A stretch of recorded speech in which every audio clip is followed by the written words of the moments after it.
ಅವತ್ತಿಗೆ coffee day Siddharth suicide ಮಾಡ್ಕೊಂಡ್ಬಿಟ್ರು. ಈಗ ರಾಯ್ ಅವರ ಸರದಿ. ರಾಯ್ ಅವರು ಕೂಡ ಸ್ಯೂಸೈಡ್ ಮಾಡ್ಕೊಂಡ್ಬಿಟ್ಟಿದ್ದಾರೆ.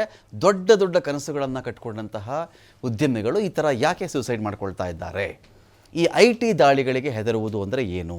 ED, IT, CBI ಈ ದಾಳಿಗಳಿಗೆ ಹೆದರಿಕೊಂಡು ಈ ಥರ ದೊಡ್ಡ ದೊಡ್ಡ ಉದ್ಯಮಿಗಳೆಲ್ಲರೂ ಕೂಡ ಸ್ಯೂಸೈಡ್ ಮಾಡಿಕೊಳ್ಳುವ ಹಾದಿ ಹಿಡಿದು ಬಿಟ್ಟರೆ ಉದ್ಯಮ ಲೋಕದ ಗತಿ ಏನು ಅಂತ ಒಂದು ಪ್ರಶ್ನೆ ಇದೆ. ಇದೇ ವಿಚಾರಕ್ಕೆ ಸಂಬಂಧಪಟ್ಟಂತೆ ಸದನದಲ್ಲಿಯೂ ಇದು IT ದಾಳಿ ಮಾಡಿಸ್ತಾ ಇದ್ದಾರೆ.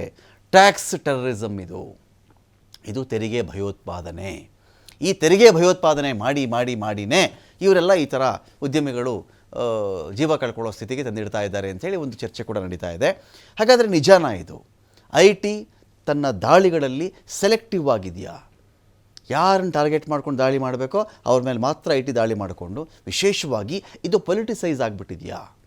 ಕೇಂದ್ರ ಸರ್ಕಾರದ ಕೈಗೊಂಬೆಯಾಗಿ ಕೇಂದ್ರ ಸರ್ಕಾರಕ್ಕೆ ಮಾರಕ ಎನ್ನಿಸುವಂಥ ವ್ಯಕ್ತಿಗಳ ಮೇಲೆ ದಾಳಿ ಮಾಡುತ್ತೆ. ಸಮ್ಟೈಮ್ಸ್ IT ಸಜೆಷನ್ಸ್ ಕೂಡ ಕೊಡುತ್ತೆ. ಅನೇಕರು ಆ ದಾಳಿಗಳಾದಾಗ ಹೇಳಿದರು, ನನ್ನನ್ನು ಅವ್ರ ಪಾರ್ಟಿಗೆ ಸೇರಿಸ್ಕೊ ಅಂತ ಹೇಳಿಬಿಟ್ಟಿದ್ರು, ಸೇರ್ಕೊ ಅಂತ ಇವರೇ ಒಂದು ಇನ್ವಿಟೇಷನ್ ಕೊಟ್ಟರು, ನಾನು ಸೇರಿಕೊಳ್ಳಲ್ಲ ಅಂತ ಹೇಳಿದ್ರೆ ನನ್ನನ್ನು ಜೈಲಿಗೆ ಹಾಕ್ಬಿಟ್ರು ಇವರು. ಈ ಮಾತು ಬಂದಿದೆ. ಇದರ ಆಚೆಗೆ ಆ ಕೆಲಸ ಮಾಡಲಿಕ್ಕೆ IT ಛೂ ಬಿಡಲಾಗ್ತಾ ಇದೆಯಾ? ಇದು ಪೂರ್ತಿ ನಿಜಾನ ಇದು? ಅಥವಾ ಅವರವರ ಲೆಕ್ಕಪತ್ರಗಳನ್ನು ನಾನು ಇಷ್ಟು ಸಂಪಾದನೆ ಮಾಡಿದ್ದು, 100 ರೂಪಾಯಿ ಸಂಪಾದನೆ ಮಾಡಿದ್ದೀನಿ, 30 ರೂಪಾಯಿ ನಾನು ನಿಮಗೆ ಟ್ಯಾಕ್ಸ್ ಕೊಡ್ತಾ ಇದ್ದೀನಿ ಅಂತ ಅವ್ರು ಕೊಟ್ಟುಬಿಟ್ಟಿದ್ರೆ ಯಾವ ದಾಳಿ ಆದರೂ ಅವ್ರು ಎಂಥದ್ದೇ ದಾಳಿ ಮಾಡಿಕೊಂಡ್ರು ಕೂಡ ಅಲ್ಟಿಮೇಟ್ಲಿ IT ಮತ್ತು ಆ ವ್ಯಕ್ತಿ ದಾಳಿಯ ನಡುವೆ ಕೋರ್ಟ್ ಅಂತ ಒಂದು ಇದ್ದೇ ಇದೆ. ಅಕಸ್ಮಾತ್ ಆ ವ್ಯಕ್ತಿ ಮೋಸ ಹೋಗಿದ್ದರೆ ಆತ ಅಲ್ಲಿ ಚಾಲೆಂಜ್ ಮಾಡಬಹುದು, ಅಲ್ಲ ಗೆಲುವು ಆಗಬಹುದು ಅಂತ. ಆ ಪೊಲಿಟಿಕಲ್ ಪಾರ್ಟಿಗೆ ಸೇರ್ಕೊಂಡ್ಬಿಟ್ರೆ ಬಿಟ್ಬಿಡ್ತಾರೆ. ಒಂಥರ ವಾಷಿಂಗ್ ಮಷಿನ್ ಅದು, BJPಯ ವಾಷಿಂಗ್ ಮಷಿನ್ ಅದು.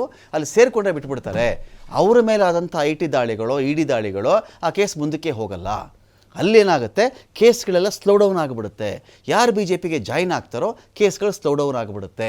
ಯಾರು ಜಾಯಿನ್ ಆಗಲ್ವೋ ಕ್ಷಿಪ್ರಗತಿಯಲ್ಲಿ ಅವರನ್ನು ಜೈಲಿಗೆ ಹಾಕ್ತಕ್ಕಂಥ ಕೆಲಸ ನಡೆದುಬಿಡುತ್ತೆ ಅಂತ ಹೇಳ್ತಾರಲ್ಲ. ಇದೇ ವಿಚಾರಗಳಿಗೆ ಸಂಬಂಧಪಟ್ಟಂತೆ ಇವತ್ತು ರಾಜಕೀಯ ನಾಯಕರುಗಳು ಏನೇನು ಮಾತಾಡಿದ್ದಾರೆ ಮೊದಲು ನೋಡಿ, ಅದನ್ನು ಆ ನಂತರ ಡಿಬೇಟ್ ಸ್ಟಾರ್ಟ್ ಮಾಡ್ತೀನಿ.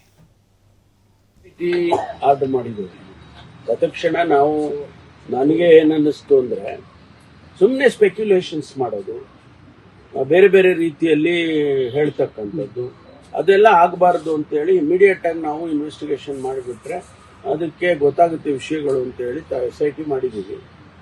SITನಲ್ಲಿ ಏನು ಬರುತ್ತೆ ನೋಡೋಣ, ಯಾರ್ಯಾರ ಇದು ಪಾತ್ರಗಳೇನೇನಿದ್ದಾವೆ ಅಂತ ಹೇಳಿ ನೋಡಬೇಕಾಗುತ್ತೆ. ಇಡೀ ರಾಷ್ಟ್ರದಲ್ಲಿ ಇದು ಒಂದು ಪ್ರವೃತ್ತಿ ಬೆಳೆಸಿದ್ದಾರೆ. ಕಳೆದ 10 ವರ್ಷದಿಂದ IT, ED ಮತ್ತು GST ಹರಾಸ್ಮೆಂಟು ಉದ್ಯಮಿಗಳಿಗೆ ಆಗ್ತಾಯಿವೆ. ಯಾವ ಉದ್ಯಮಿಗಳಿಗೆ? ಯಾರು SME MSME ಮಾಡ್ತಾರೆ ಮತ್ತು ಇಂಡಸ್ಟ್ರಿಯಲಿಸ್ಟಿಗೆ, ಯಾರು ಕೇಂದ್ರ ಸರ್ಕಾರಕ್ಕೆ ತಲೆಬಾಗೋದಿಲ್ಲ ಅವರಿಗೆ. ಸಾಕಷ್ಟು ಉದಾಹರಣೆಗಳನ್ನು ನಾವು ನೋಡಿದ್ದೀವಿ. ಇದು 2ನೇದು 3ನೇ ಪ್ರಕರಣ ನಮ್ಮ ರಾಜ್ಯದಲ್ಲಿ ನಡೀತಾ ಇದೆ. ನೀವು ಯಾರಿಗೆ ಖಾಸಗಿಯಾಗಿ ಮಾತಾಡಿ ಉದ್ಯಮಿಗಳಿಗೆ ಇದು ಹರಾಸ್ಮೆಂಟ್ ಇದೆ. GST ಹರಾಸ್ಮೆಂಟ್ ನಡೀತಾ ಇದೆ, IT ED ನಡೀತಾ ಇದೆ. ಇದು ಬರೇ ಇಂಥ ವ್ಯಕ್ತಿಗಳಿಗೆ, ಯಾರು ಕೇಂದ್ರ ಸರ್ಕಾರ ಮಾತು ಕೇಳಲ್ಲ. ದೊಡ್ಡ ವ್ಯಕ್ತಿಗಳು ಯಾರು ಇರ್ತಾರೆ, ಅದಾನಿ ಅಂಬಾನಿ ಅಂಥವರಿಗೆ IT ED ಏನೂ ಇಲ್ಲ. ಇನ್ಫ್ಯಾಕ್ಟ್ ಗೌರ್ಮೆಂಟು ಅವ್ರಿಗೆ ಕೆಲಸ ಮಾಡ್ತಾಯಿದ್ದಾರೆ. ಅವ್ರು ಆಳ್ಮಕ್ಕಳಾಗಿ ಸರ್ಕಾರದವ್ರು ದುಡಿತಾ ಇದ್ದಾರೆ. ಯಾವ ರೀತಿ ಅವರಿಗೆ ಹೊಸ ಬಿಸ್ನೆಸ್ ತರಬೇಕು, ಹೇಗೆ ಅವರಿಗೆ ಬಂಡವಾಳದ ಅವಕಾಶ ಹೆಚ್ಚು ಮಾಡಿಕೊಡ್ಬೇಕು, ಹೇಗೆ ನೀತಿಗಳನ್ನು ಯೋಜನೆಗಳನ್ನು ಅವ್ರ ಪರವಾಗಿ ಮಾಡಬೇಕಾಗಿರೋದು ಹೆಚ್ಚು ಹೇಳೋಕ್ಕೆ ಹೋಗೋದಿಲ್ಲ. ಯಾಕೆಂದರೆ ಯಾವ ಕಾರಣಕ್ಕೆ ಮಾಡ್ಕೊಂಡಿದ್ದಾರೆ, ಏನಾಗಿದೆ ಗೊತ್ತಿಲ್ಲ. IT ಡಿಪಾರ್ಟ್ಮೆಂಟ್ ಅವರು ತಮ್ಮ ಜವಾಬ್ದಾರಿಯನ್ನು ನಿರ್ವಹಣೆ ಮಾಡಬೇಕಾಗ್ತದೆ. ಆದರೆ ಅದು ರಾಜಕೀಯವಾಗಿ ಬಳಕೆ ಆಗಿರುವಂಥದ್ದು ಅದು ಖಂಡಿತ ಬಳಕೆ ಆಗಿದೆ.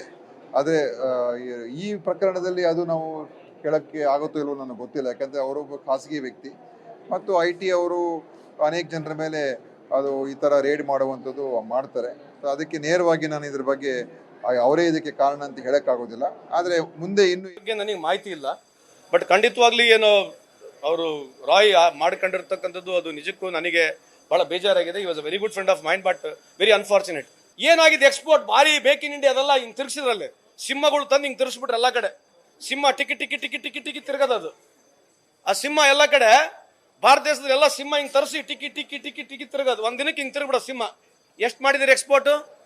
ಏನ್ publicity make in India, made in India, make in India, made in India ಎಲ್ಲಗೈತೆ? ಮೋಹನ್ ದಾಸ್ ಪೈ ಅವ್ರ ಸ್ಟೇಟ್ಮೆಂಟ್ನ ನಾನು ಸಮರ್ಥಿಸ್ತೀನಿ. ಟ್ಯಾಕ್ಸ್ ಟೆರರಿಸಮ್ ಇದೆ, IT ಅವರು ಟಾರ್ಗೆಟ್ ಮಾಡ್ತಿದ್ದಾರೆ. ಏನು IT ಅವನಿಗೇನು ಕೊಂಬುಗಳಿಲ್ಲ ಅಲ್ಲ ಸರ್. ನಾನೊಂದು ಕ್ವಶನ್ ಕೇಳ್ತೀನಿ.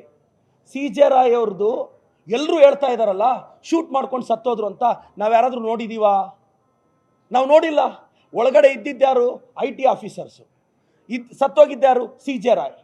ನಾವು ಯಾವ ರೀತಿ ಕನ್ಕ್ಲೂಷನ್ಗೆ ಬರ್ತಿದ್ದೀವಿ ಶೂಟೌಟ್ ಮಾಡ್ಕೊಂಡು ಸತ್ತೋದ್ರು ಅಂತ? ಮೇಡಮ್ ನಾನು ಹೇಳ್ತಾ ಇರೋದು ಆ ಡೌಟ್ ನನಗಿದೆ. ಕೊಲೆನೋ ಒಂದು ಮೇಡಮ್, ಈಗ ಯಾರಾದರೂ ಒಂದು ಒಳಗಡೆ ಮರ್ಡರ್ ಆದರೆ ಈಸಿಯಾಗಿ ಒಪ್ಕೊಂಡ್ಬಿಡ್ತಾರ ಅವರೇ ಸೂಸೈಡ್ ಮಾಡ್ಕೊಂಡ್ರು ಅಂದರೆ. ಯಾಕೆ IT ಅವ್ರಿಗೇನು ಭಯ ಬೀಳೋದು? ಇವತ್ತು